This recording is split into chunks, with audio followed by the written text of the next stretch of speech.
Pernah kepikiran nggak, pakaian yang kita pakai buat sholat itu sebenarnya aturannya gimana sih? Hari ini kita akan coba bedah sebuah risalah klasik dari ulama besar Ibnu Taimiyah. Isinya menarik banget karena membahas topik ini secara mendalam dan bahkan menantang beberapa pemahaman kita yang mungkin sudah umum. Oke, biar kebayang, kita bakal kupas 5 gagasan utama dari risalah ini. Lewat 5 poin ini, kita akan coba pahami apa sih argumen intinya. Yuk, langsung kita mulai. Pertama-tama, mari kita bahas premis yang paling fundamental dari keseluruhan tulisan ini. Nah, risalah ini langsung to the point. Dibuka dengan pertanyaan yang menantang asumsi kita selama ini. Emangnya cukup ya kalau sholat itu cuma sekedar menutup aurat? Nah, ini dia inti argumennya. Penulis berpendapat kalau ada dua standar yang berbeda.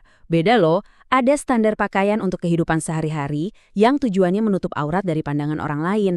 Tapi ada standar yang lebih tinggi khusus untuk sholat, yaitu berhias atau memperindah diri untuk menghadap Allah.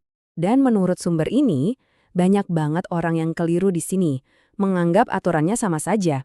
Padahal, kata penulisnya, pandangan seperti itu justru tidak punya dasar dalil yang kuat.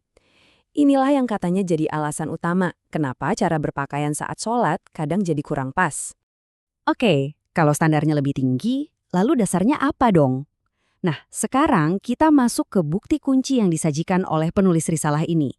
Argumennya ini berpegang pada sebuah hadis atau sabda Nabi yang menambahkan satu syarat khusus, lebih dari sekedar menutup aurat biasa. Dan ini dia buktinya, jelas sekali. Instruksinya adalah memastikan kedua pundak tertutup. Padahal kita tahu kan, dalam kehidupan sehari-hari, pundak itu tidak dianggap sebagai bagian dari aurat yang wajib ditutup. Jadi kenapa harus pundak? Poin kuncinya di sini. Ini adalah syarat khusus untuk sholat. Tujuannya adalah untuk penghormatan dan adab kita dalam beribadah. Jadi penting banget untuk dicatat, ini bukan karena pundak itu dianggap aurat. Konteksnya beda ya. Sekarang, yuk kita lihat gimana prinsip penghormatan ini diterapkan secara berbeda pada pria dan wanita menurut risalah ini. Bagi wanita, risalah ini mendefinisikan khimar atau penutup kepala sebagai bagian yang esensial dari pakaian sholat. Ini adalah wujud dari perhiasan atau cara berhias diri saat menghadap Tuhan. Nah, kalau untuk pria, risalah ini membuat sebuah perbedaan penting. Jilbab atau pakaian luar itu disebut sebagai kewajiban saat keluar rumah, untuk di ruang publik. Tapi itu bukan syarat khusus baginya saat sholat di rumah. Aturan sholat lebih fokus pada prinsip dasar penghormatan tadi ya, contohnya seperti menutup pundak. Selanjutnya, ada pembahasan yang menarik soal konteks sejarahnya. Risalah ini membahasnya melalui sebuah prinsip yang disebut fitnah, yang kurang lebih merujuk pada potensi gejolak atau gangguan sosial pada zaman itu. Untuk menjelaskan aturan yang berbeda pada masanya, penulis membahas konteks sosial yang ada saat itu dan menerapkan prinsip fitnah ini.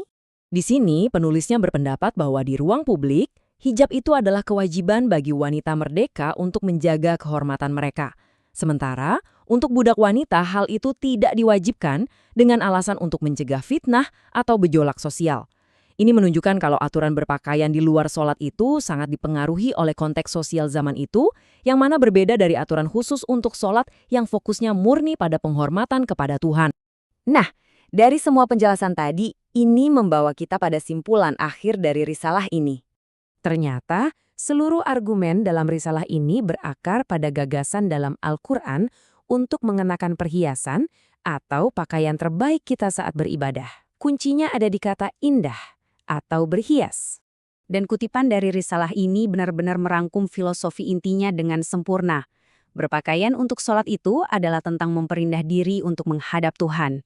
Pada akhirnya, risalah ini mengajak kita untuk merenung ya, bagaimana niat kita bisa mengubah makna dari apa yang kita kenakan. Ternyata, pakaian itu bukan hanya soal menutupi, tapi jauh lebih dalam dari itu. Ini tentang niat, tentang rasa hormat, dan tentang hakikat dari ibadah itu sendiri.